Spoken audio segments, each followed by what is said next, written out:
Might as well just get it over with. I was excited. All right. Okay. I got a Finally. thumbs up. You guys are ready? My You guys are apologies. Ready? All right, so we will go ahead and call to order. This is City Council regular meeting for Thursday, March 24th, 2022 at 6 p.m. Well, it's not 6 p.m. It is 6:06 p.m.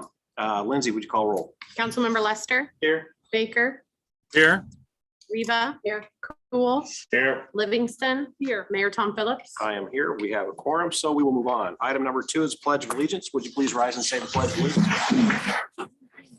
I pledge allegiance to the flag of the United States of America and to the republic for which it stands, one nation, under God, indivisible, with liberty and justice for all.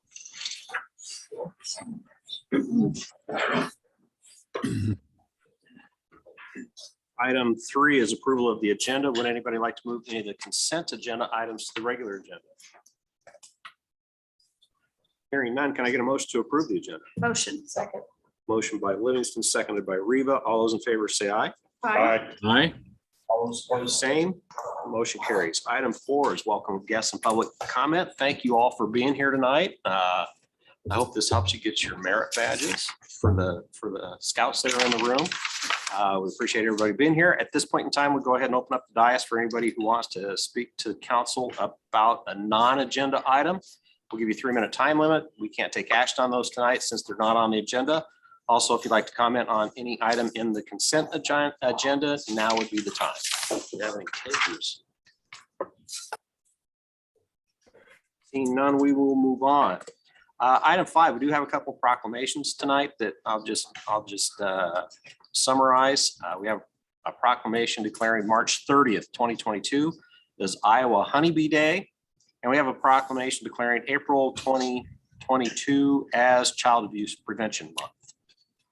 So those are in the packet. Please read those for more information. Item 6 is consent agenda. For the consent agenda, we have March 3rd, 2022 minutes of the regular city council meeting, expenditures, tax abatements. We have resolution approving Public Works seasonal right-of-way maintenance position job description. We have a resolution appointing Luke Paris to the Mid-Iowa Planning Alliance for Community Development Board of Directors. We have a resolution to approve pay estimate number 2, which is the final to Iowa Contracting Incorporated for the Cherry Parkway Rehabilitation Project. We have a resolution to approve pay estimate number 4 to SM Hentages and Sons Incorporated for the Northwest Service Trump Sewer Extension Project. We have a resolution approving the chief of police to dispose of city property. We have a resolution requesting approval to submit an application for the community forestry grant through the Iowa Department of Natural Resources. We have monthly reports and some correspondence. Can I get a motion? Motion. Second. Okay, so motion by Cool, tied motion for Reba and Livingston. Lindsay, would you call a roll? Councilmember Lester, Yes. Baker, Yes. Reba. Yes. Cool, Yes. Livingston. Yes. All right, that motion carries. Item 7, we have old and new business for consideration, discussion, and possible action. So our first item is public hearing regarding re-precincting in and around the city of Norwalk. So we'll open up the public hearing at 6:09 p.m. We've already passed our re-precincting and submitted that to the state. The state came back with a modification that they'd like to see. Lindsay, I'll let you take it from here. Yeah, so basically we own some right-of-way land along the Highway 5 bypass. No one lives in the area. Luke, step in if you need to for me. It's in Polk County, or I'm sorry, City of Des Moines precinct and Norwalk precinct. When we redid our precinct, we had put that land into our precincts 5 and 6. And the Secretary of State's office came back and wanted that to be its own precinct within Norwalk. So it would not allow someone, if they were living in that area, to be able to vote twice. If that makes sense, even though no one lives in the area.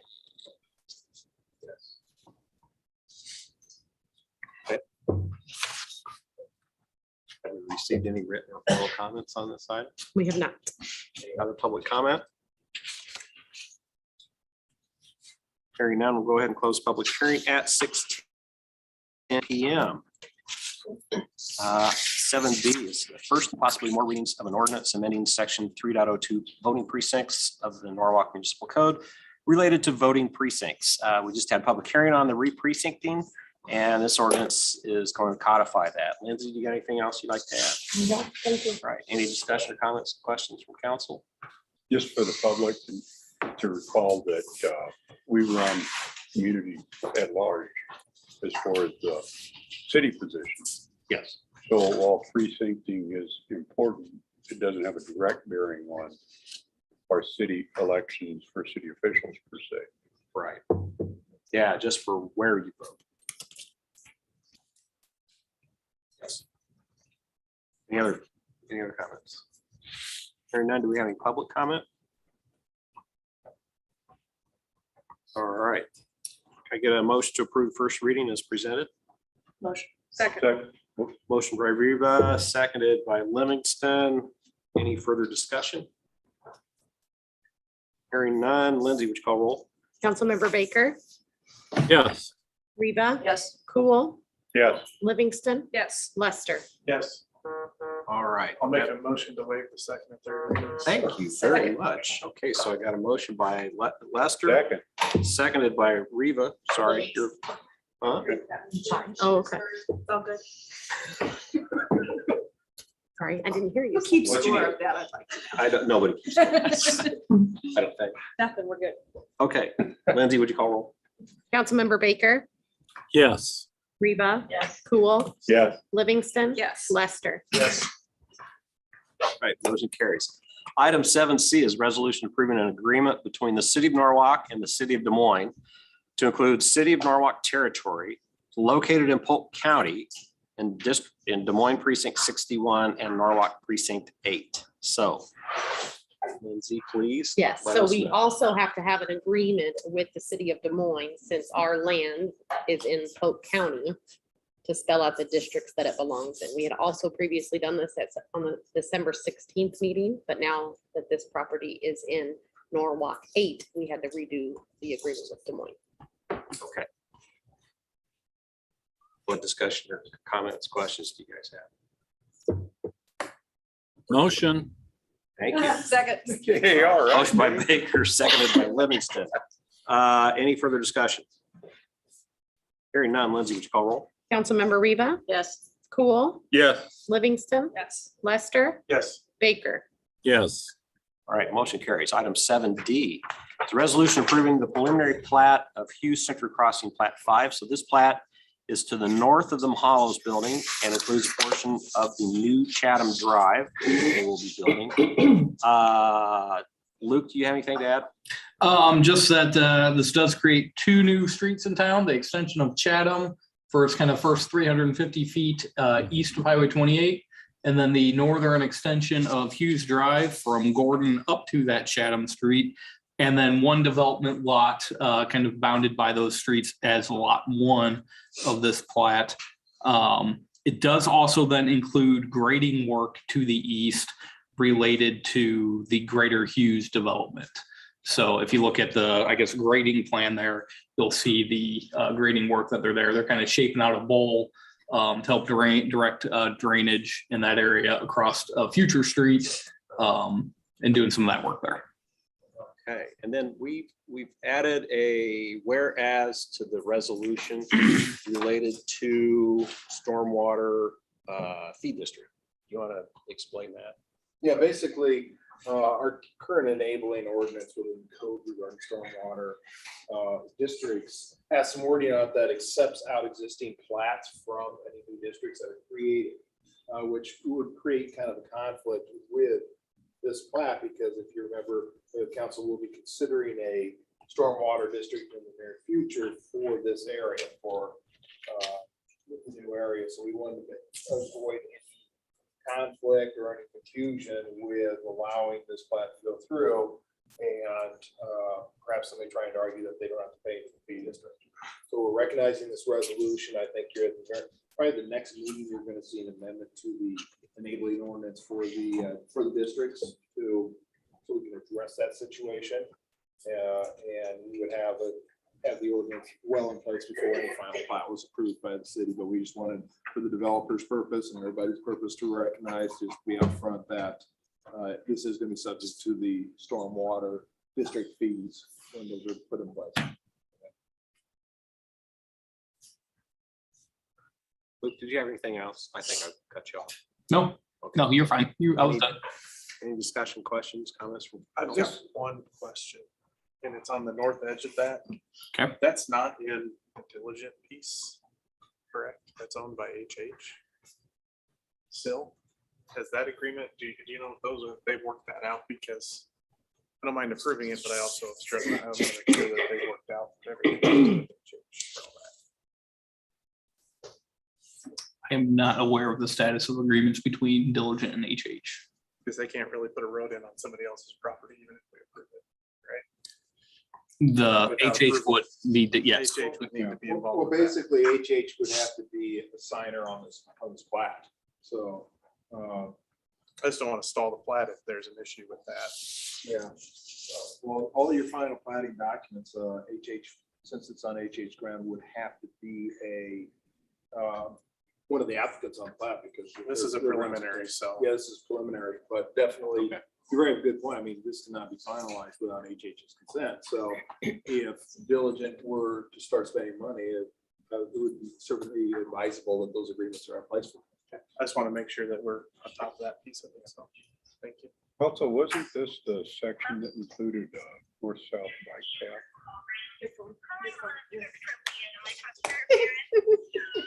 No, well, yes, it does, but no, they don't have to do it with this section.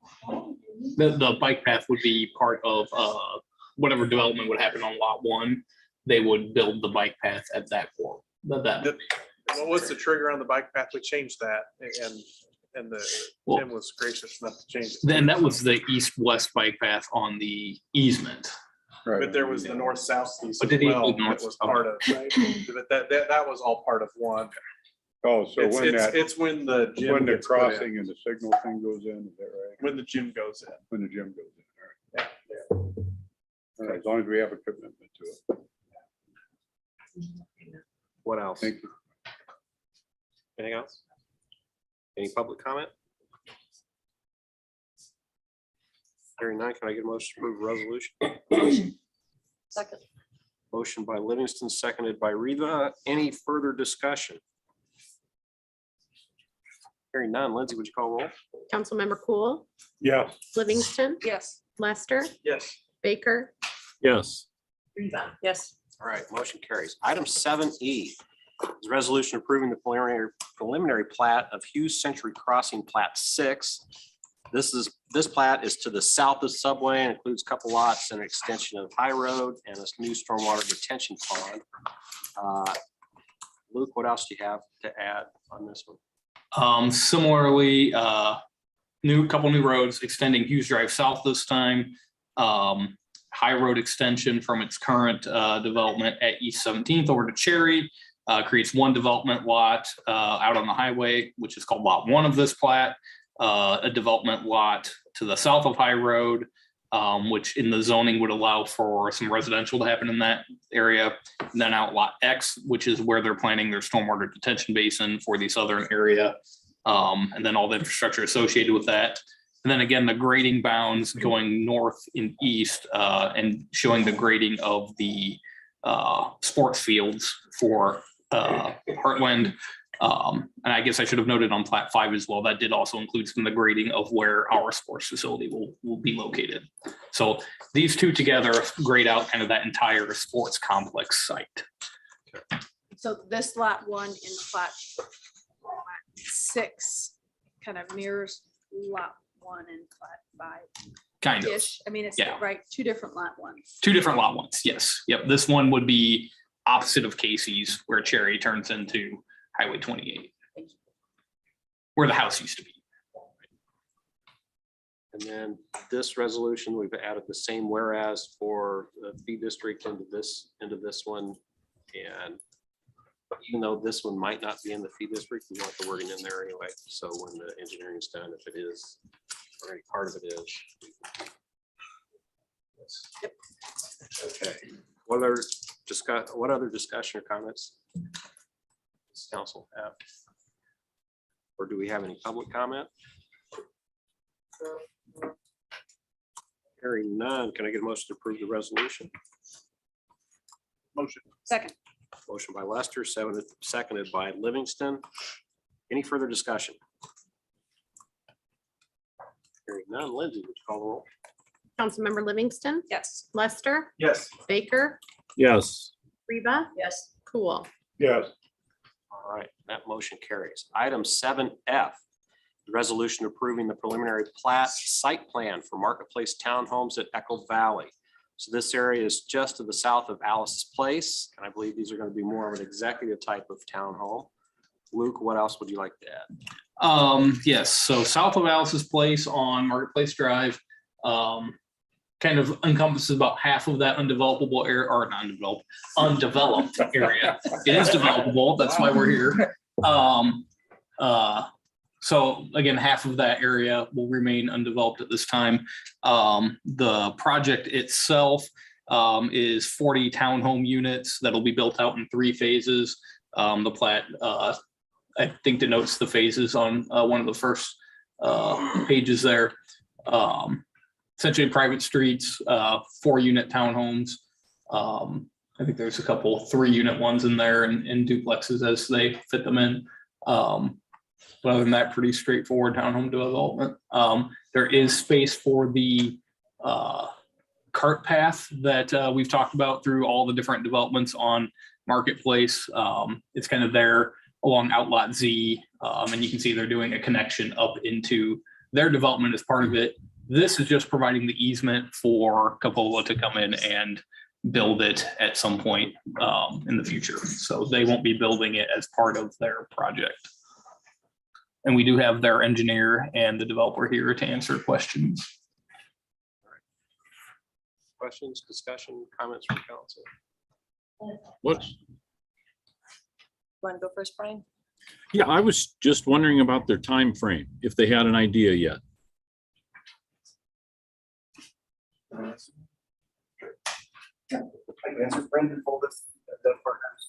up to the microphone.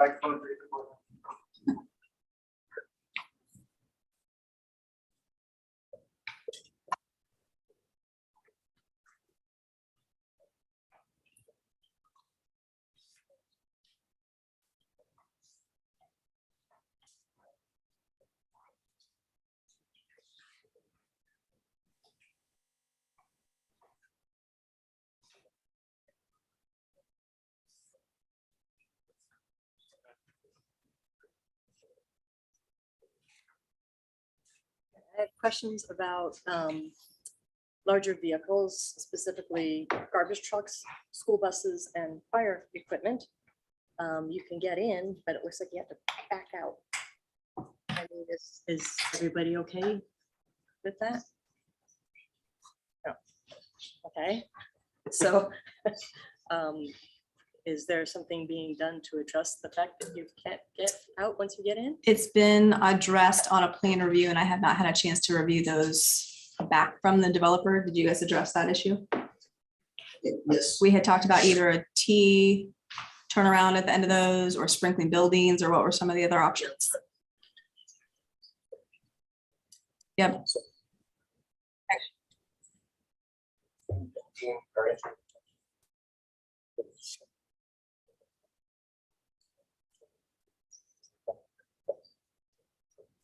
Is the podium mic not working? Get closer. It's coming out. Can you hear him now? Can you hear me now? No. Let's come up front here. Thanks. Thank you. So can you hear Brian? Yes, Hear me? perfect. Great. So as Stephanie asked about the width of the roads, and so they're 24-foot wide roads with 5 feet of paved sidewalk on the west side of the road. So we were hoping that met the requirements for the width for the fire trucks. I know that was an issue that was plan review comments. And our T turnaround is slightly longer than normal. So we've offered some suggestions of, again, that's our 3rd phase. So if there's something we needed to rework down there, we're happy to look at that. If we need to sprinkler those buildings as an added protection, we're happy to look at that as well, and add that in for those. I can't see the screen right now. 11 units, 13, 5 plus 8, 13 units, excuse me. So What was the requirements of the width of the streets from the fire protection plan review? was it 2016? 26 foot for fire apparatus. Was that what came back from the plan review? Want me to get up to? Yes, please. I have to review that as well. So I thought we talked about something higher than that. Yeah, the fire roads need to be 20 foot minimum. This is Dean Road with CDA. Civil Design Advantage. So minimum pavement width for a road is 20 feet. Where you've got hydrants, you need 26. And these are 24 with a 5-foot sidewalk behind that. 24 foot's a standard townhome width. The turnaround itself, what you see there, we've talked about extending that to the west to make that a bigger hammerhead turnaround, which is allowed in the fire code for fire truck turnaround locations. Yeah, we've basically just thrown out some options, and like Brandon said, we're happy to figure out what we need to do down there to make sure everybody's happy with the turnaround. What you see there where we're calling out the T is phase 2, units 9, 10, and 11. That's the turnaround we're talking about right there. It's a hammerhead turnaround. And what we talked about is making that bigger if needed. If I understand, you said earlier was phase 2 and phase 3 are probably somewhere between 3 and 5 years. Yeah, and we'll have to come back for those plat process as well every time. And if I could, one more note, the street to the south where phase 1 is shown, Brooks Place. yes, Okay.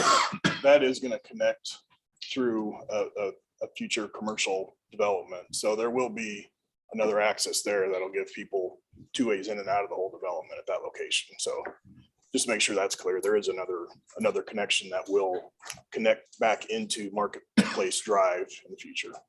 And So that's is this one that will require the gravel circle turnaround space at the end of it until the permanent connection's in?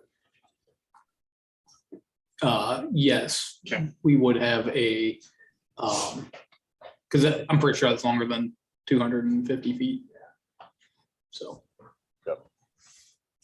Yeah, that's fine. I mean, we're happy to work with staff on those details. So. And somebody should probably alert the school district that all the kids are gonna have to walk up to Marketplace Drive, because I don't think the school bus is gonna go down there. Just for what it's worth. The other thing that I lived once in a place like this, and I love townhomes, it's great.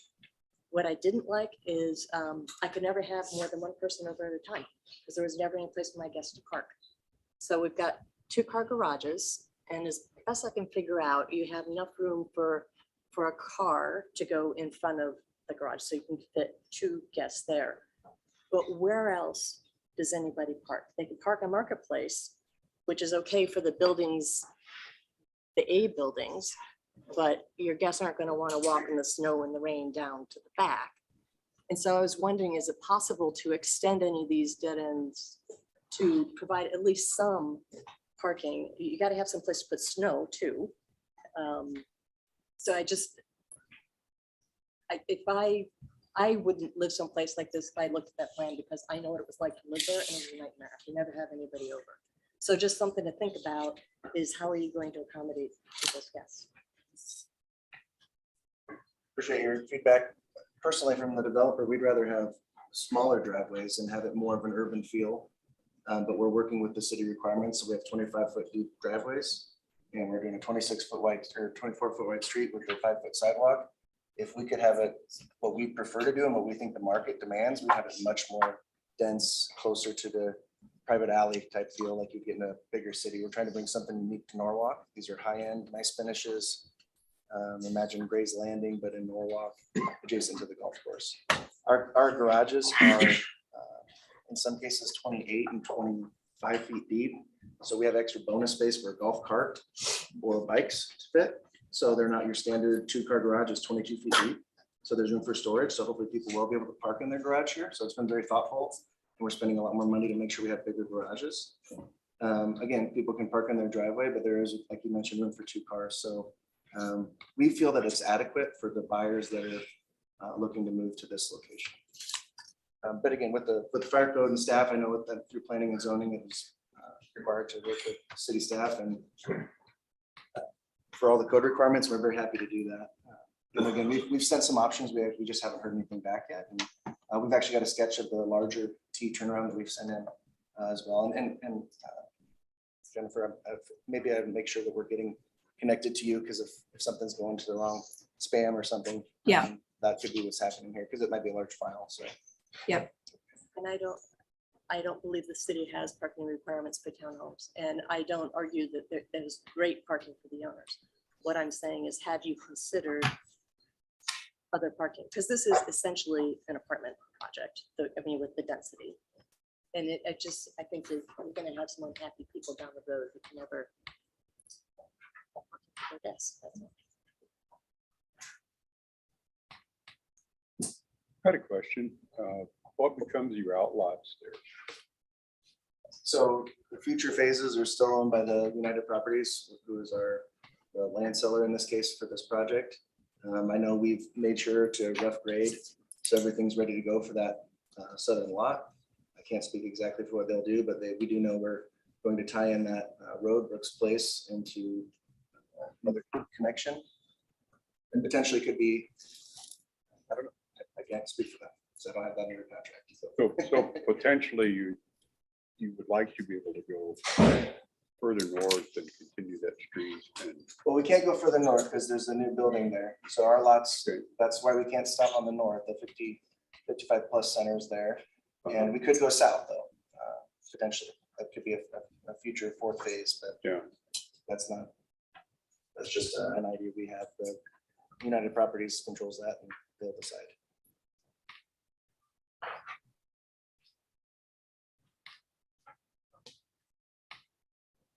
Anyway, thank you all very much. Thank you. Any other questions? Or public comment? Hearing none, can I get a motion? motion. And a second. Second, Okay, so motion by Cool, seconded by Baker. Any further discussion? So I just want to make sure I understand. So after Chief Porter has a chance to review this stuff, there is still time or room in future approvals or future plats to make the changes necessary, right? This doesn't, I just want to make sure that, right, this is preliminary, we're not locked into what this is. With Chief Porter not having been able to review yet what they have sent back, I want to make sure if we go forward today. If there are changes to be made to the roads width, I would like that. I prefer to see the preliminary plat. Okay, so then I don't know, I may be out of turn. I would like to table this so we have that opinion from. We had gotten this, if I may, we've gotten this back from our plan reviewer and I actually spoke with him on the phone today. And there was concerns over the width of the roads and the turnarounds, just like Stephanie said, but I had not had a chance to review the comments back from those specific comments yet.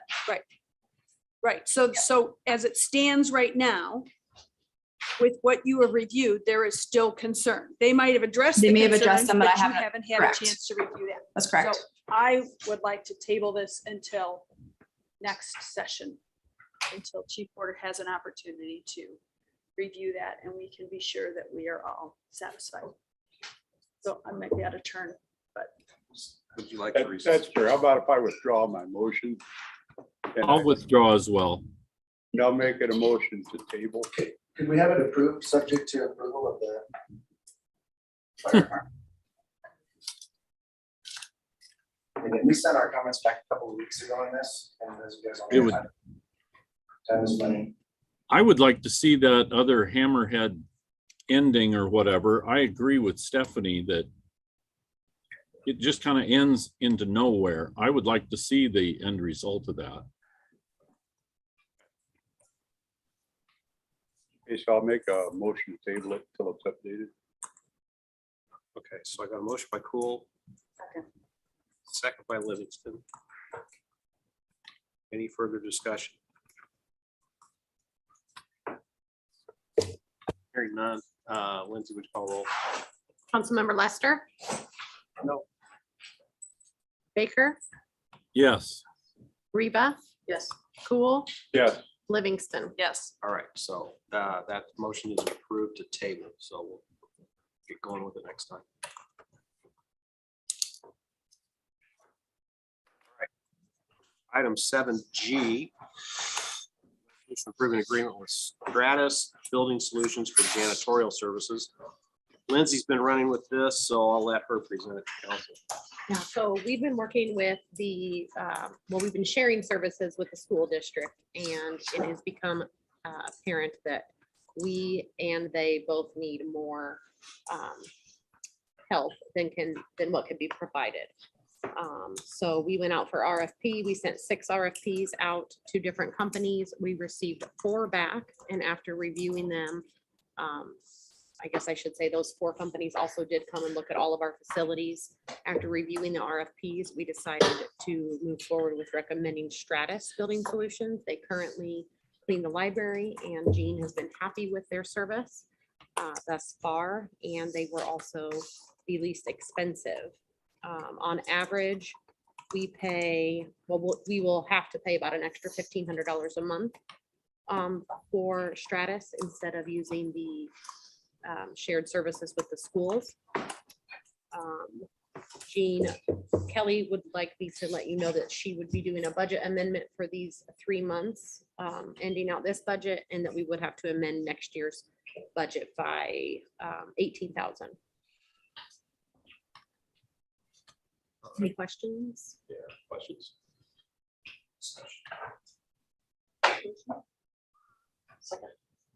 Motion by Livingston, seconded by Reba. Any further discussion? I've got one question. So the other companies involved, were they locally owned or were they national, international companies like this one? Well, I can say they were locally, they were Des Moines metro area was where they were coming from. Now, whether or not they were national companies, I'm unsure. I could find that out for you. I had Miranda look into surrounding cities and who they used, and we compiled that list. A lot were, use the same companies, which is where we got our list of 6 from. Okay, thank you. All right, Lindsay, would you call roll? Councilmember Baker, yes. Reba, Yes. Cool, Yes. Livingston, Yes. Lester. Yes. All right, that motion carries. Sign up this time. Item 7H, sorry, is a resolution approving the conservation plan and the operation and maintenance plan at Serenity Woods with National Resources Conservation Service. So when we purchased Serenity Woods, we knew NRCS had easements on the property, and we knew they wanted to do some work to improve the park. Robin, I'll just let you take it from here. Okay. So these contracts are basically the plans that NRCS has for Serenity Woods. The maps attached show the areas that they will be working in. Most of these are the original maps. We received these maps, then we sat down and talked with them again about the placement of the North River Sewer Interceptor.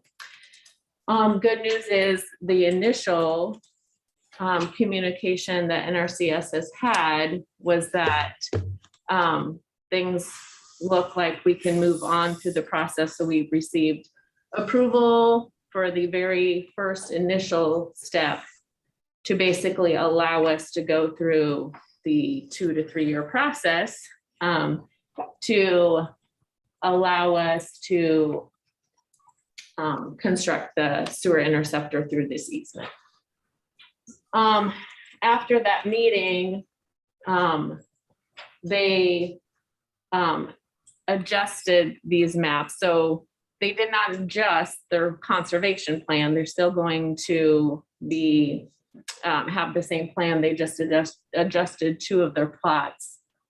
Luke, if you or whoever's in control of that, go down to the revised. It's up in the agenda packet. There you go. There you go. So these 2 plots are on the northwest corner of the easement, and NRCS has agreed to move those out of the right of way. The yellow and teal lines are the proposed sewer interceptor. You're not right away, but easement, sewer easement. Yes, the yellow is the easement that will own perpetually. The teal dashed is the construction easement needed for the sewer.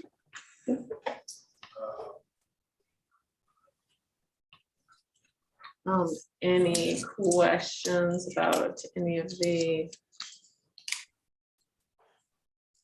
I just need to make a comment that I appreciate staff, V&K, Tony, he put time into making sure that there wasn't going to be conflict with our sewer interceptor. That is such a crucial piece of infrastructure for the city. So that's great that NRCS has worked with us on that. They are. They understand how important this is. They want to work with us on this project.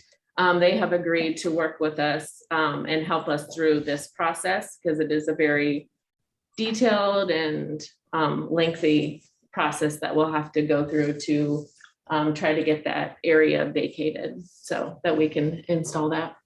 So did I understand the memo right, that getting this all worked out is going to take 24 to 36 months? Or is Correct. that- So the conservation plan itself is going to be done this spring, but allowing us access to install the sewer interceptor will take 2 to 3 years. So we really couldn't start the interceptor project until 3 years from now? Until that process is complete, correct? Thank goodness for all those reviews. huh? No, no kidding. Thank goodness there is actually a process to allow us to get it Prior done. Prior to Yeah. 2015, if this would have happened earlier, we would have had to ask a senator to write us legislation to do this. So we at least have a process. Yeah, Robin's correct. 2 to 3 years, hopefully more on the 2 side. They have done one recently in northwest Iowa. So they've kind of pointed us to some of the consultant engineers that did a lot of that work. Tony Belizzi has worked with them on some other projects, so we've got some connections there. So hopefully engaging them when it's time to help kind of manage the whole thing will be able to speed it up a little bit. It's very similar to the things we had to do for a certified site for industrial. So you got to do environmental work, you have to do archaeological studies. We'll have to mitigate the land that we're taking out of the easement, the land that we're subordinating in the easement. We're not really taking any land out, but we have to give them more easement ground as part of that. So we'll have to look into locations of that. Then there's acquiring that ground.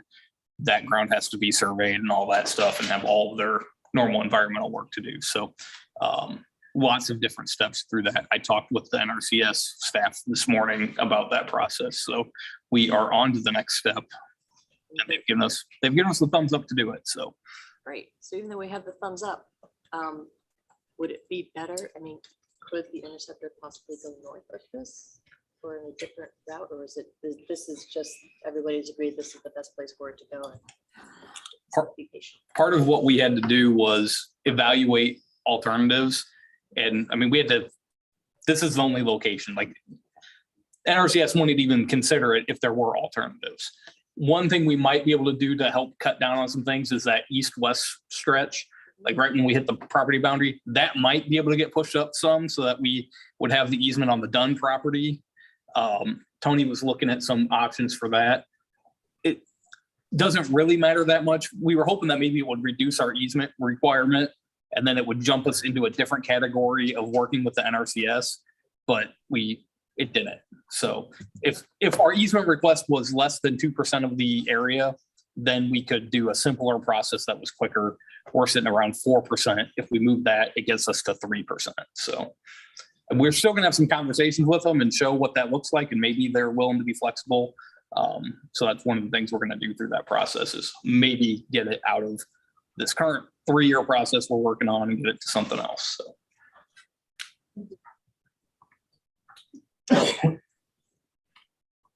Other questions?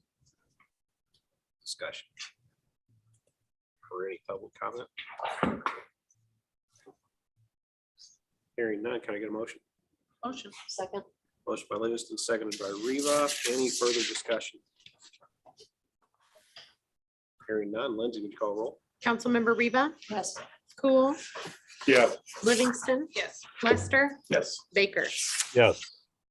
Motion carries. Item 7I, resolution approving a contract with Revise for a new city website platform and redesign. So while I think we can stay with our current provider for a website, it's probably time to start looking at a redesign. And it looks like Revise has developed a few of our neighbors' websites. Holly, you got anything to add? Yeah, Shelby's done a lot of research on this. She runs our website for us and does the changes and updates. And she's just unable to do a lot of things that other providers would allow her to be able to do in-house. So she researched and found and worked with these guys for a little while and found that they would be the right type of platform to have more control, have a little bit more professional look. Awesome. Any questions or discussion from the council? All right. Any public comment? You want to make a motion? Second. That's you. Motion. Okay, motion by Lester, seconded by Reba. Any further discussion? Hearing none, Lindsay, would you call roll? Councilmember Cool, Yeah. Livingston, Yes. Lester, Yes. Baker, Yes. Reba. All right, motion carries. Item 7J is resolution approving an agreement with Shive Hattery for the design and implementation of the Highway 5, Highway 28 Gateway project. I know we had a design for an entry sign about 8 years ago. Several things have changed with that, such as the availability of land, having a full intersection at Echo Valley Drive, and the availability of utilities. And the location for the entry sign is now better defined. Holly, I'll let you take it from here. Yeah, like you said, a lot of delays and then COVID and budgeting and several things kind of pushed that project back, which we all know is desperately needed at the entrance of Norwalk. So now that we have the hotel and North Shore projects moving forward up there, we have the ability to get the land that we need. And Shive Hattery, some staff, I think maybe Luke and Lindsay had reached out to Shive Hattery because they saw the work that they've done around the metro with other community signs, entrance signs and monument signs. And so Deanna and Shelby and Jackie and a small group was kind of formed to start talking about beautification on that corridor coming into Norwalk, including the gateway entrance and the sign. So they worked with Shive Hattery, received a proposal from them, and basically they would provide all of the professional services side of planning this project out, getting the location correct, where utilities, easements, all of that come into play, the landscaping, how that comes together, and design the sign for us. And we do have the budget in 2024 to actually build the sign. So they understand our budget for that, the cost of that. So this would just be to do the professional planning services for that project. This from anybody else or project proposals from anyone else on this? We had RDG was involved in the very beginning. We worked with a local sign company a couple of years ago just to kind of update, refresh some sign designs, but they can't do the planning process with it. So this is the only company we've talked to, I believe. I don't know, Luke, if you've talked to anybody else that provides all of those services for us. No, typically for these professional services, we don't do that same level of going out for proposal. We could do that on. Understand what I'm saying is that what I'm hearing is we looked at one, and what my issue is that now they're gonna do the design, and then we're gonna hire them to do work later on because they did the design work. And I just think that this is one that is bigger, and that's my concern with it, is that some of these agreements have turned into 3 and 4 amendments later, and we're ending up with $200,000 out of pocket on some of these, and I just don't. But just by way of a little history, not sure who was on council. We tried to do this before. RDG was our design. I know you were, Ed. And we went a lot of back and forth with them. They did everything we wanted them to do. And then 3 out of 5 council members voted no. So we kind of have been down this road before.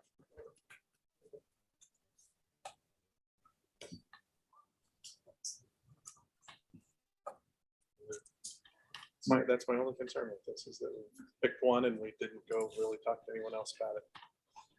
I will say that one of the advantages for Shive was their experiences of working with DOT right away and doing signs. That's one of the reasons that we stumbled across them. Plus, we tend to kind of spread out the services we get from engineering firms. Oftentimes, we work with a variety of different. And this was a different firm that we hadn't worked with, and because of their experience, we thought they were a good fit. But if you wanted us to get a few proposals, we could certainly do that.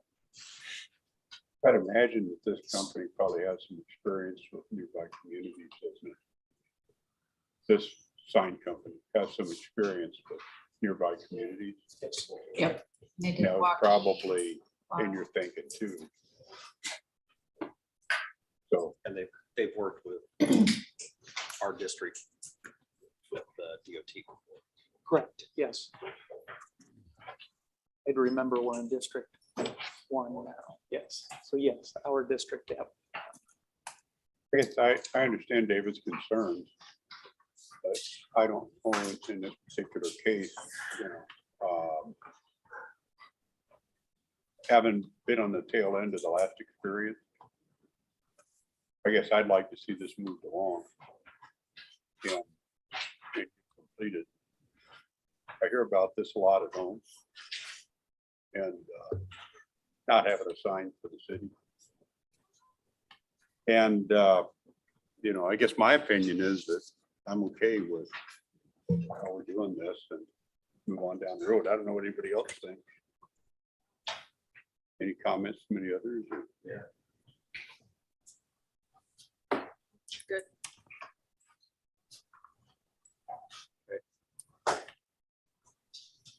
So any public comment? Hearing none, any further discussion from council? Can I get a motion? Motion? Okay. Brian. Great. Motion by Baker, seconded by Reba. Lindsay, would you call roll? Councilmember Livingston, Yes. Lester, No. Baker, Yes. Reba, Yes. Cool. Yes. All right, motion carries. Item 7K. Second reading of an ordinance providing for the vacation of a portion of the road known as Old Highway 28 within the city of Norwalk. So last meeting, you passed the first reading of this ordinance to vacate portion of Old Highway 28. This is for the 2 west lanes that are north of Echo Valley Drive. Luke or Jim, what do you have to add? That's good. Any discussion or questions from council? Or public comment? I can get a motion to approve the second reading. Motion. Second. Motion by Reba, seconded by Livingston. Lindsay, would you call roll? Councilmember Lester, Yes. Baker, Yes.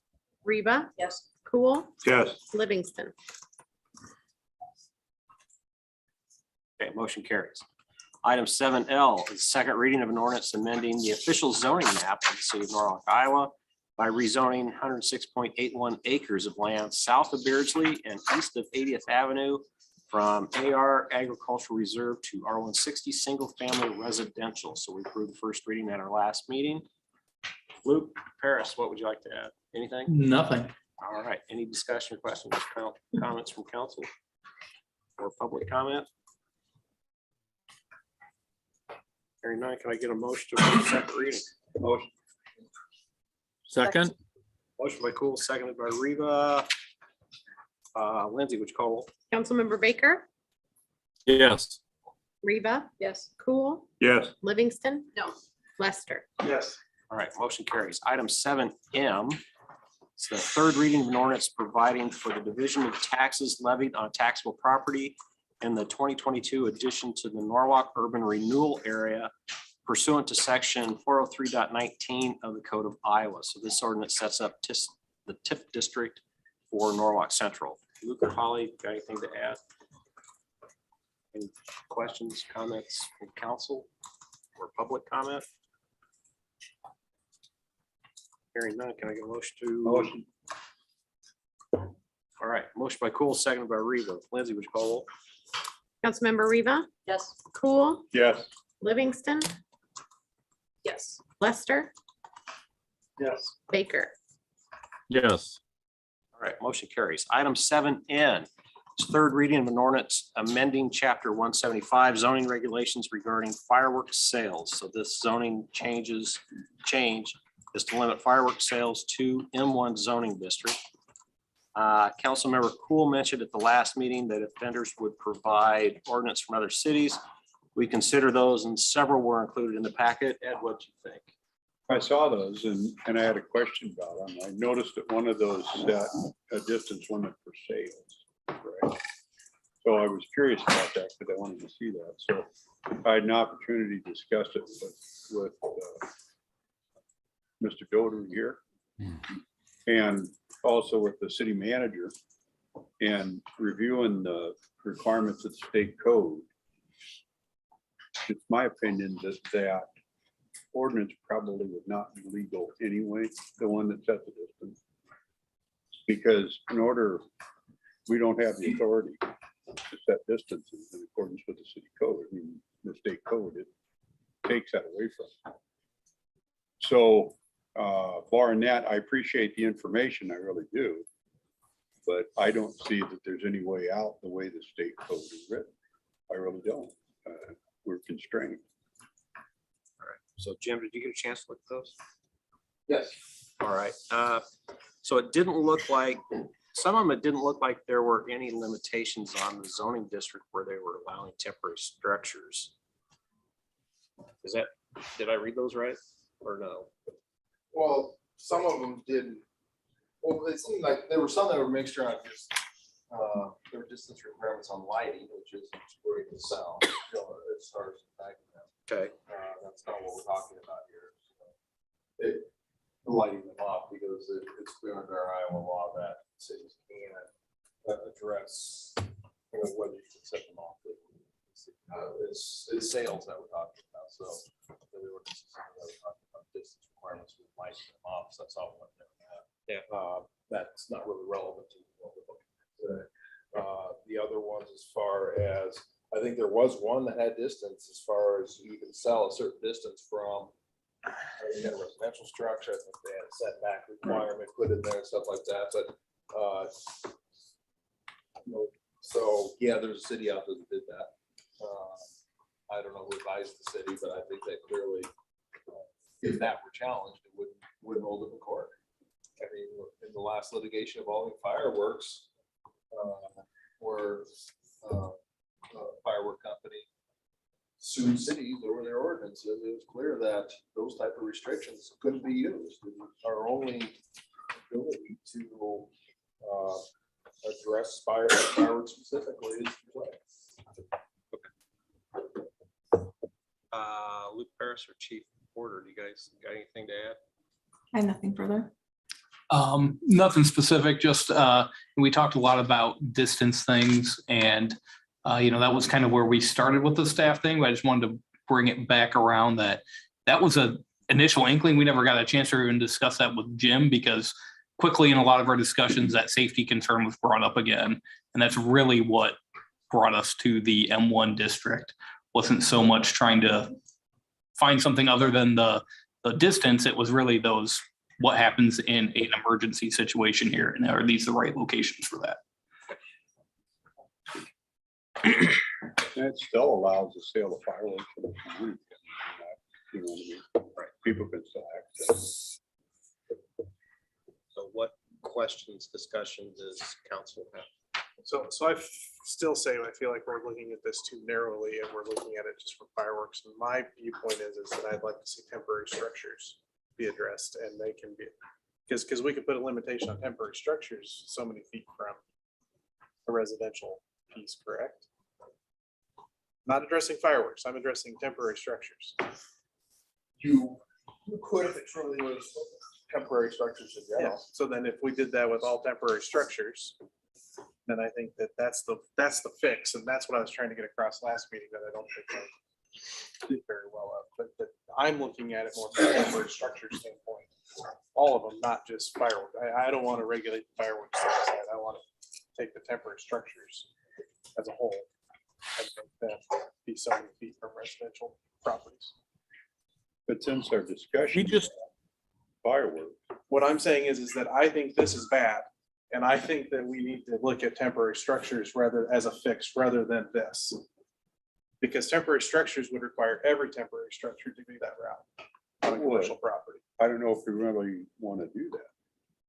And the other point of it is that, I mean, if I was a judge and sitting in court, I'd look at what we discussed at the time the ordinance was passed. But what I'm telling you is that fireworks don't play into it at all for me. It's temporary structures. All right.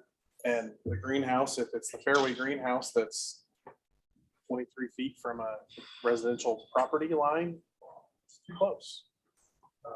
You know, that's why I to address this properly, I think that's the way to address it rather than trying to address the sale of one item. Okay. Brian, what were you gonna say? in my opinion, we just went through and worked on the mobile food trailers, trucks, whatever they are. And I don't think we need to revisit all of this. I think fireworks is its Mobile food vendors are own divided nightmare. into temporary structures. They're two different items. Temporary structures are not Okay, vendors. well, I think if I would agree with that in general, I think we're talking about all of these temporary businesses, whether it's the temporary greenhouse at Fairway or I mean, that's right next to a residential area. I think you have to relook at all of that. If you opened up that can of worms, you've got a coffee trailer 20 feet from a house. Oh no, I think it's fine. I think we move on this. Do you want to throw it up in the air and say, let's instead of fixing it, let's make it worse by addressing just one product rather than addressing the problem, which is the temporary structures? I agree with Brian. I don't see a problem with our temporary structures whatsoever. I think what got us here is concern about the location of one of the fireworks sales area next to an occupied residence, right? And we had discussions with the fire chief about that, and that's what got us. That in essence is what we're trying to, in a way, regulate or prevent. Let's put it that way. And so, you know, I understand where you're coming from, but I think if we look at some of these other things, the greenhouse is not a threat, a residential area. I mean, you know, unless like most people could have allergies, I guess. But I mean, you know, pose the same potential risk.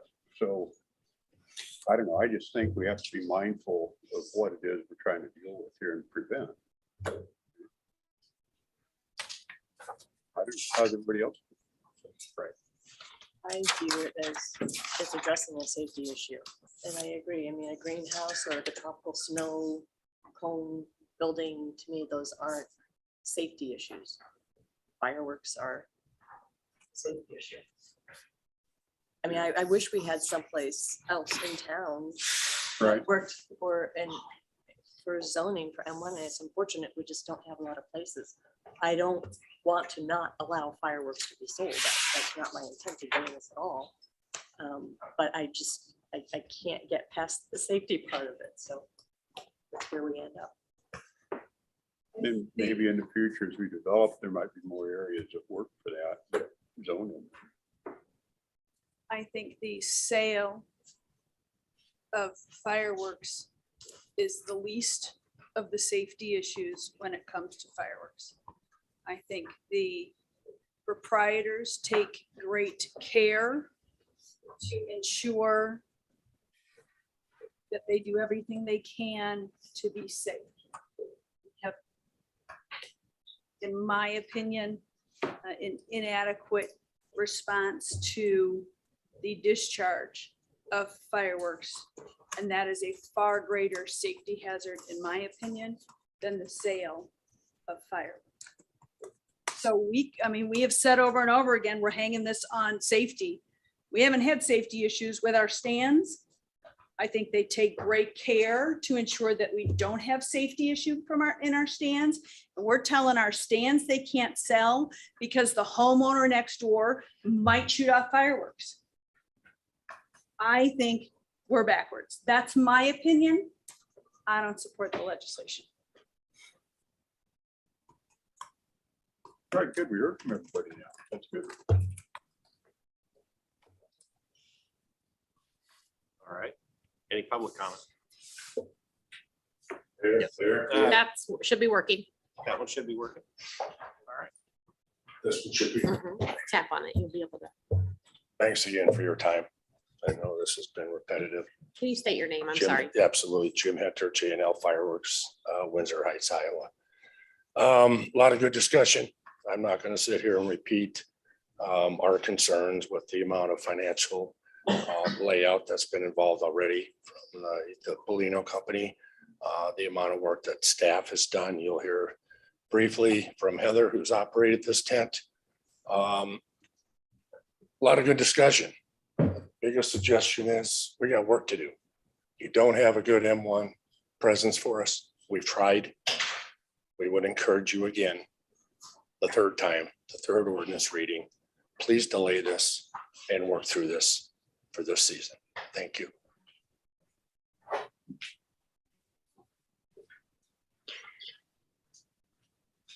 I have some additional comments as well. I don't know if I'm allowed to. Yeah, go ahead. So I Please believe, state your name first. yes, my name is Aubrey Foy. I'm from Overland Park, Kansas.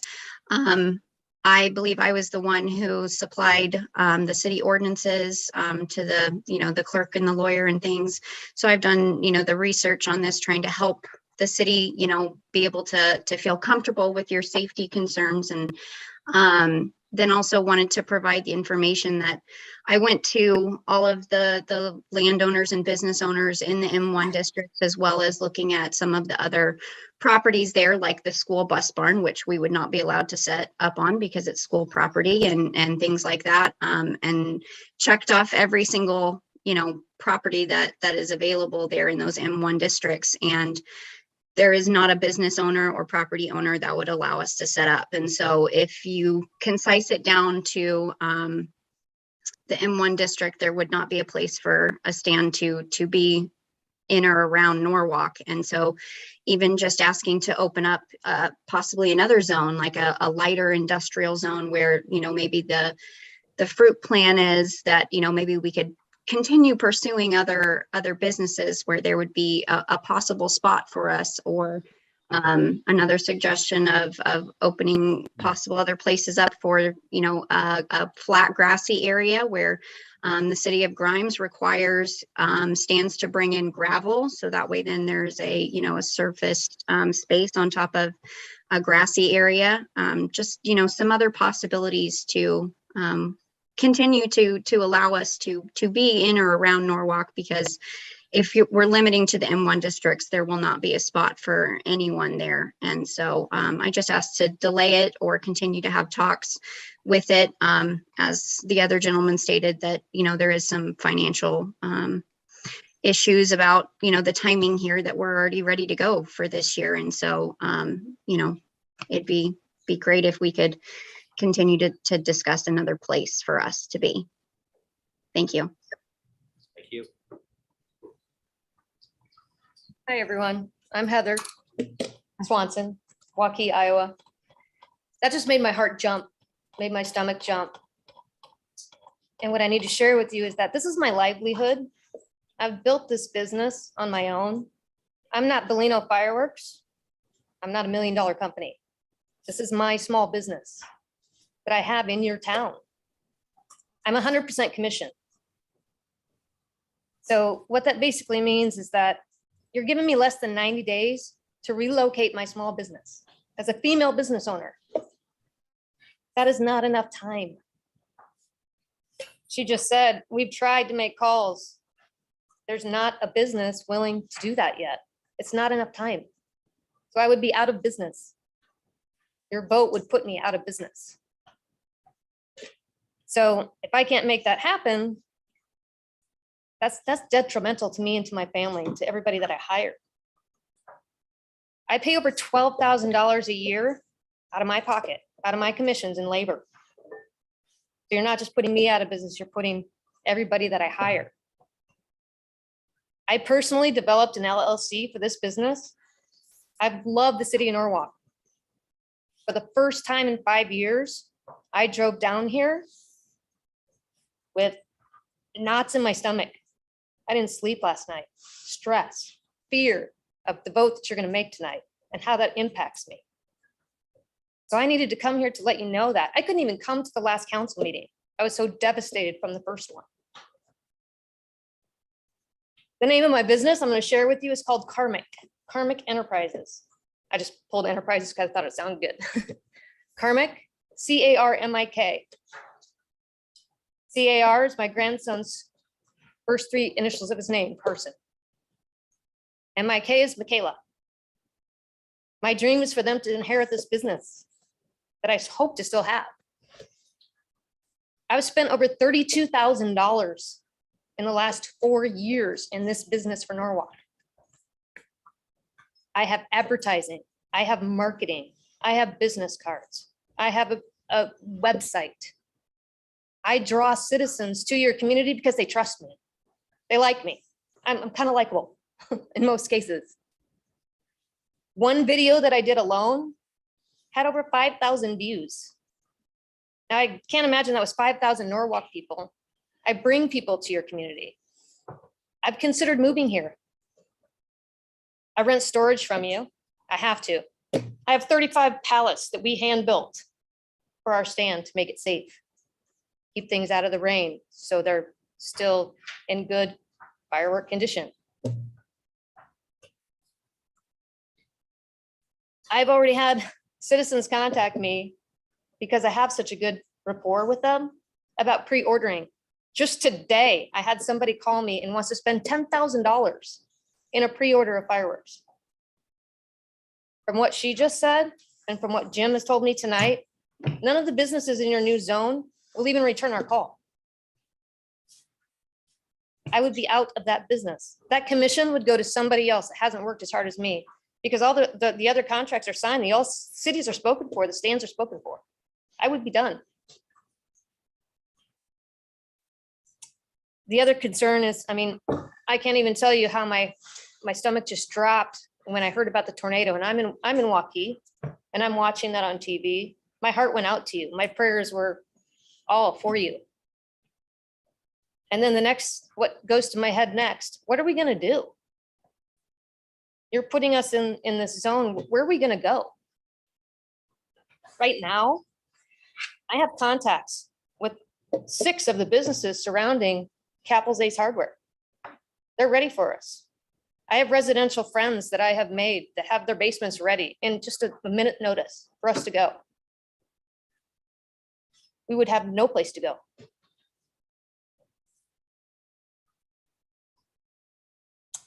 As I said, I'm not Bellino Fireworks. I choose to represent them because of their business model, and they pride themselves on safety over 30 plus years of being safe. We've not had one incident at our stand. I pride myself on safety for all of the staff members and for your citizens. I honor what you're trying to do. I really do. I respect it. What I don't respect is you're only giving me 90 days. And as of right now, I have nothing. I have nowhere to go. you'd be running a female small business owner out of business by voting against it, or it, I should say. So I beg you to reconsider. Just give me more time. Give me the time and the respect that I've given you and your community over the last 5 years. If you don't, I just ask that you please don't do that. Please don't do that to me. Don't do that to your community. Thank you. Thanks. Any other public input?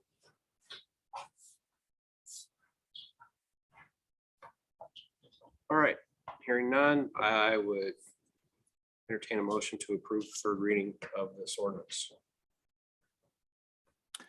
Motion. Second. All right, motion by Baker, seconded by Cool. Any further discussion from council? I would tell the speakers tonight to respectively ask the state legislator, let them give us terms in order to make space for you. They are the ones that have tied our hands and we have no option. Well, we do have an option. All I would say. The option is to at least honor their request to give them the chance to fulfill their business obligations this year. To at least honor their request to let them not be screwed this year.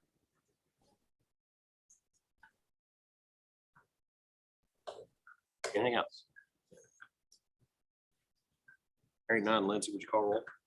Councilmember Cool, Yes. Livingston, No. Lester, No. Baker, Yes. Reba. Yes.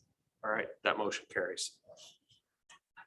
All right, item number 8, council inquiries and staff updates. Luke Nelson, you have an update on the lift station. Yeah, just real quickly, you recall that we approved a contract with V&K Engineering to work on the lift station along 80th Pump North. That was somewhat related to the project that Hubble is doing at Holland Point, where we have a development agreement with them for a lift station.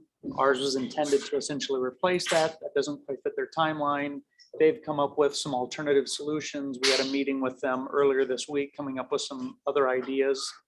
Just so you know, and I'm going to give Tony a lot of credit here. Oftentimes we tell him how much we're in a big rush to get things done. Hey, hurry up. Then I have to say, Tony, hey, we might need you to stand down until Hubble decides what to do. So he's been a trooper through that, participated in our meeting. So at this point, it looks like they are waiting to hear back from Hubble on kind of what their timeline and the ideas that they have. Anything else? The only other thing I had, I wanted to do a shout out to the Lake Rec District. Towards the end of winter, when the lake was still frozen, there was a portion edge of the lake that was starting to thaw out.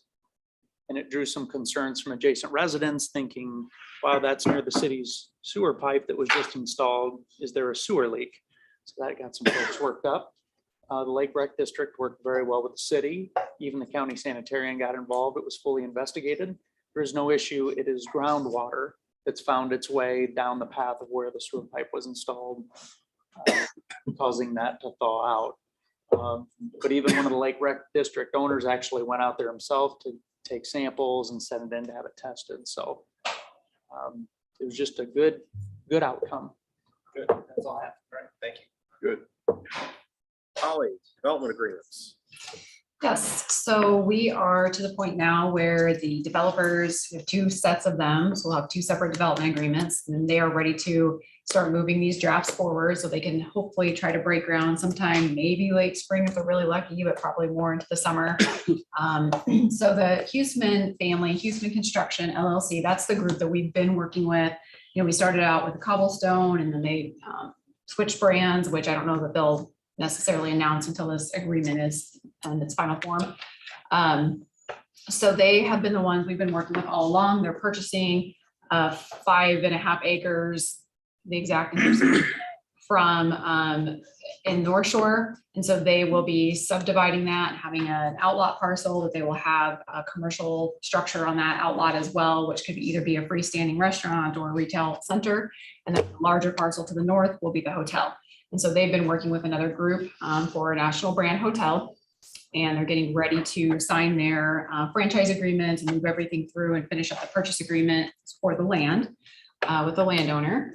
So the basics of the two development agreements that we're working on right now, these drafts that we have. So the first one is with the Huseman Construction LLC. So they're the purchaser of the land. They will be constructing all the infrastructure and making the site ready for the hotel. So the infrastructure, water, sewer, the road, all the connected related utilities that go with that. So they will install that. Right now, their estimates are at about 2.6 million for all of the infrastructure for that, for those commercial parcels. They will turn over the first portion of that road that opens up the commercial parcels for the hotel and to the commercial parcel to the south. There is also a letter of intent on another commercial user to purchase that. So once they turn over that first portion of the road that opens up that commercial area, then they would receive $600,000 back in rebate or as a grant at the time of the road being turned over to the city and that being opened up to the commercial parcels. And then the rest of their 2.6, which that leaves 2 million and left of the infrastructure cost would be paid back to them over time through TIF. So of course that comes from the new increment that they will have to generate from the commercial developments in that area. And then that one's pretty simple for the infrastructure portion. The city's obligation, just entering into that development agreement with them. And like I said, the 600,000, I'll have to spend that much, of course, to get that portion back with that first section of road.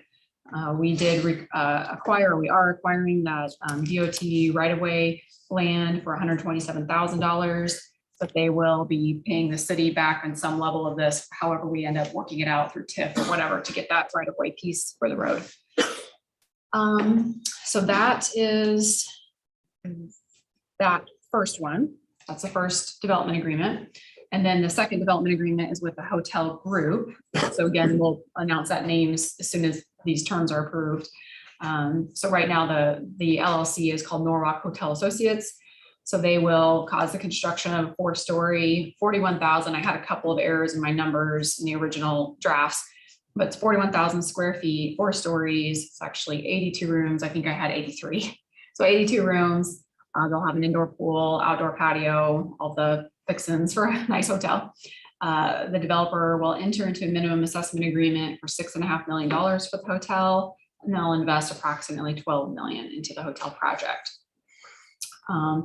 One thing I missed on that first development agreement with the Husemans for the hotel parcel, the development of that parcel and the infrastructure is they have agreed to enter into a minimum assessment for $1 million. I had 1.5 on there. That was more of my kind of lofty goal of a $1.5 million minimum assessment, but they're more comfortable with 1 at this time until they know exactly what that outlot parcel will produce. You know, we're thinking either just a freestanding hotel or a freestanding restaurant or another retail plaza. So that could be anywhere between 1 million to 3 million on the value that comes in on that. So we'll start with 1 million on it for them.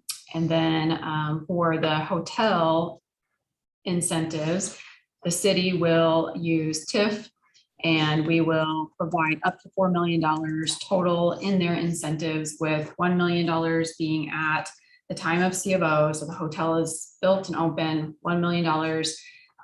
We would do a 1.5. Just lost my notes. So Luke, you might have to correct me if I'm wrong.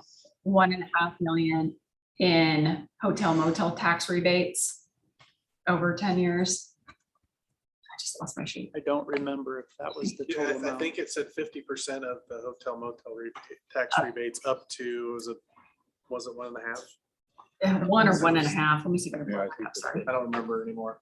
Yeah, I remember seeing that. I have it Let here. me jump up here. And I lost it. Is that after we've already, because we've committed some of our hotel dollars. Yeah, they So the understand. 50% is after that commitment or before? Correct. That was my only question on that. Yep, we did a lot of investigating to what exactly we owe on that, the Bravo side, and then also for what we're allowed in our own policy to use the hotel motel taxes for. So we did do quite a bit of research on that. And I have it here.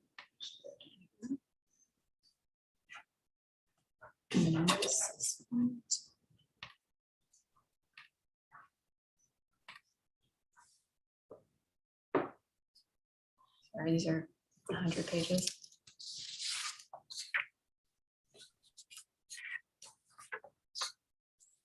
Okay, supplemental hotel motel tax. So up to $1 million. So the hotel motel taxes would be 50% of what we're allowed to give them back annually, up to $1 million. So if it's 10 years or 8 years, whatever that ends up being, but they had a really good projection that they turned into us that showed what their revenues would bring in. And so that's where we came up with that 1 million, is that they're projecting to bring in enough that that 1 million could be paid to them in 10 years. And then the other 2.5 million would be paid in, or excuse me, $1.5 million would be paid over time in tip rebates. So we could again go up to the 20 years if needed, but we're projecting 10, 12 years right in there. Because what we plan to do with the tip areas, so the parcel that's to the south of this hotel and outlot parcel, so this other commercial parcel to the south that does have a letter of intent on it and are working through their purchase agreement, that will be a pretty high value commercial facility there as well. And so everybody in this area is, they understand that that tip will have to be used to pay back this infrastructure as well as the hotel and the outlot. And then if any other commercial parcels develop within that time frame, all of that increment will be used to pay back that quicker. So that's the intended plan on that. And none of the annual TIF rebates will get paid out until the city has paid its own debt payment first annually. Then they get the remainder of that. Those are kind of the basics for the points on what we'll be doing. We will start moving into the final draft development agreement here next week. We are meeting with the groups tomorrow, one of the groups tomorrow, to just go through a couple of points that they found in the agreement that they'd like to just have some clarification on. But if everybody is in agreement to those general terms, then we'll have our bond council move forward with the procedures we have to do with public and public hearings and all of that to get that final draft done as soon as we can. I saw a date in the material that I was reading there, that you provided for a projected, I think it's start for construction on that hotel.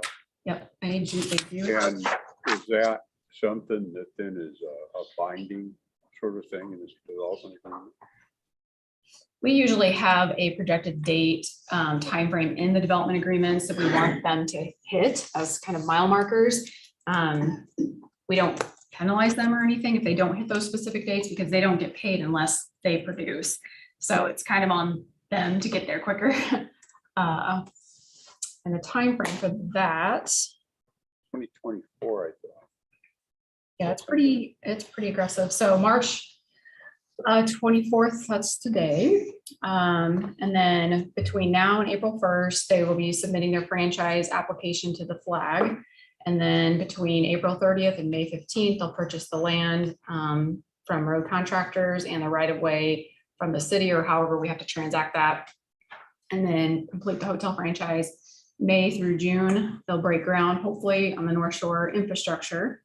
July 1, they would sell the 2.5 acre hotel parcel to the Norwalk Hotel Associates. So they have that site ready for them.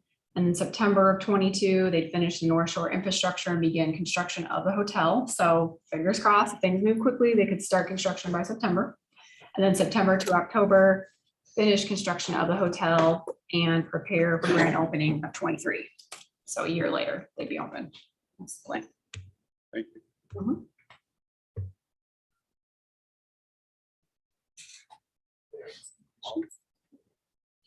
Anything else?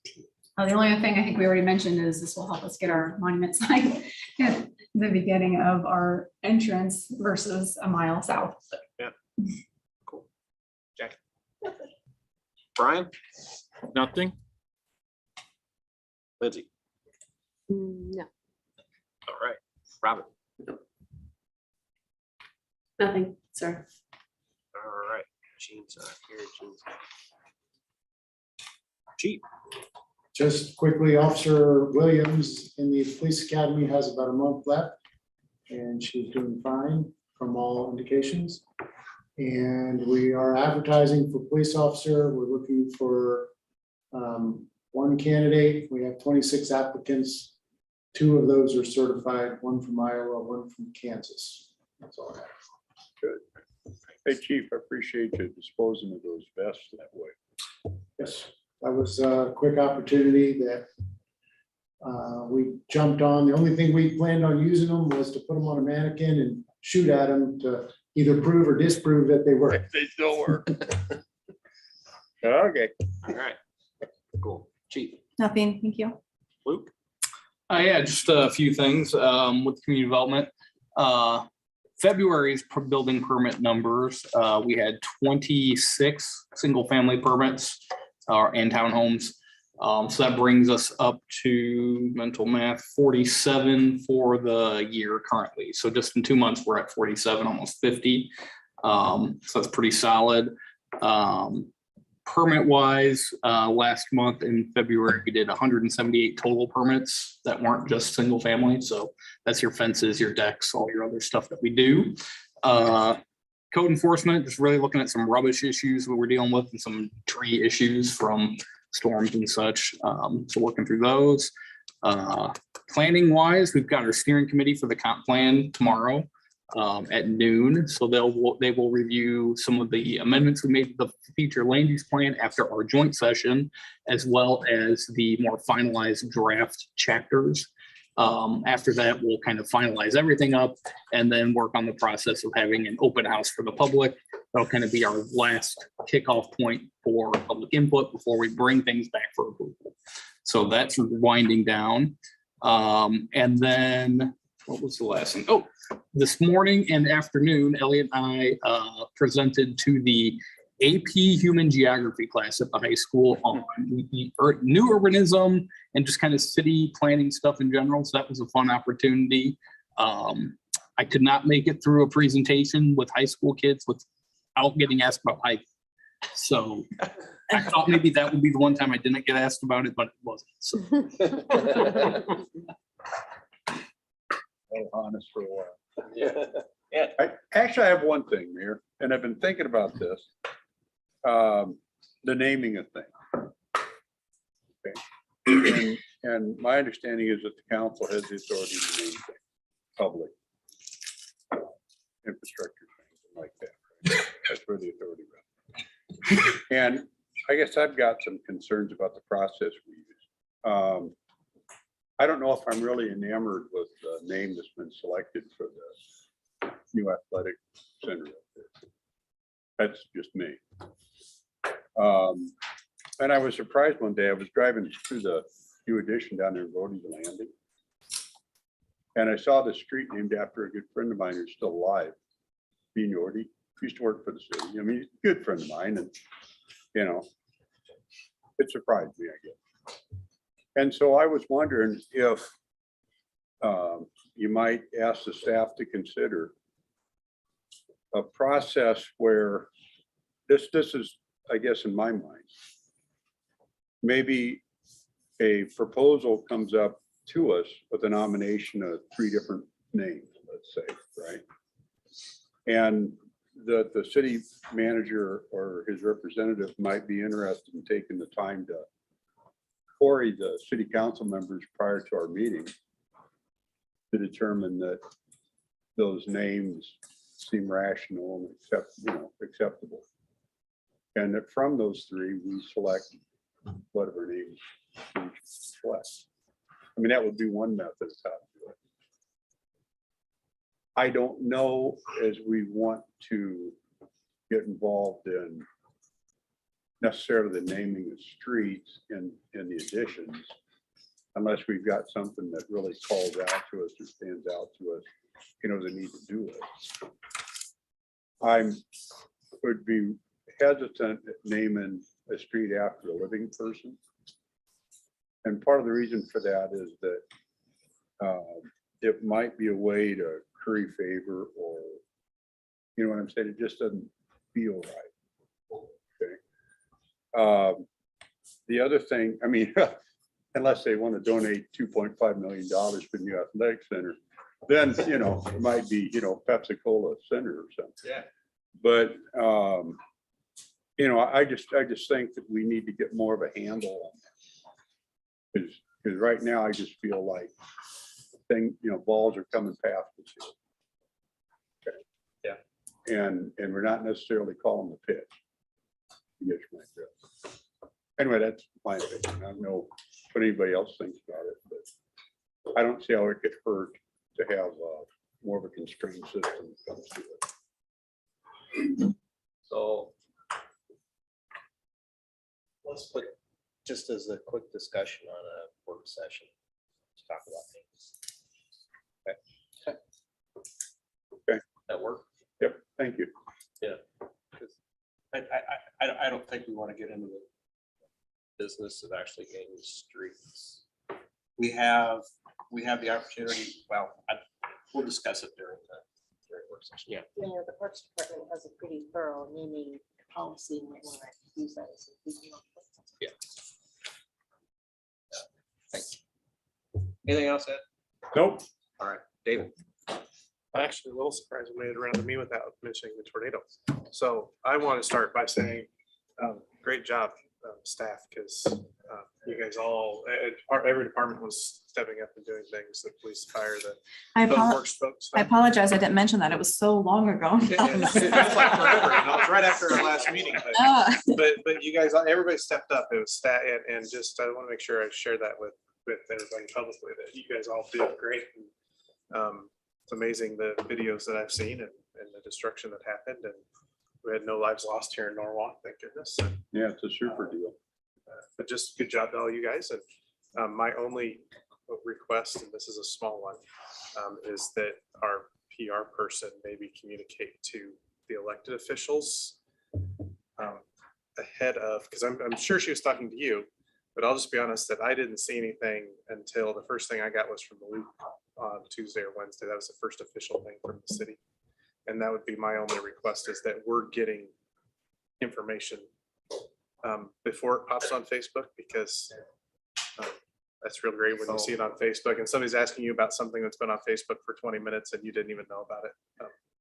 Just a heads up. That's my only issue was, other than that, everything was great. And that's really, really minor in the big picture. So Can you write a note and make sure that that is part of a communication procedure? Yeah. You know, we're talking So- about disaster. Yeah, so What we're kind of reviewing disaster the response? emergency response plan after you and I talked, and there is a communication piece in this. So one of our staff members is working on that currently, and I'll make sure to email him right now to make sure that we're including that. it's small, but it's more of a nice. I believe we were planning an after action review. Luke, is that correct?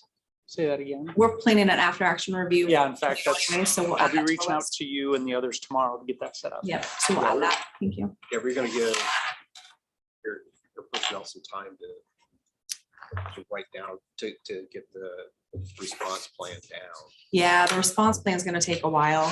I actually spoke to you and to Councilmember Cool, and it was quite outdated. So we're going to do a thorough job of updating it. So. Okay. And my only other question was just, since Wayne's not here, public works facility and all the stuff out there, are we still assessing all that? Yes. Working forward? Okay, thank you. I just want to know down the road where we're at. So.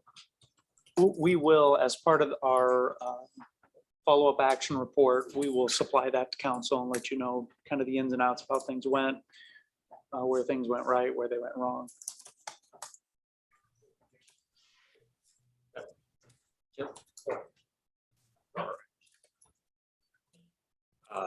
Yeah, I asked for a post recovery review because there were things that I should have been doing that I didn't do.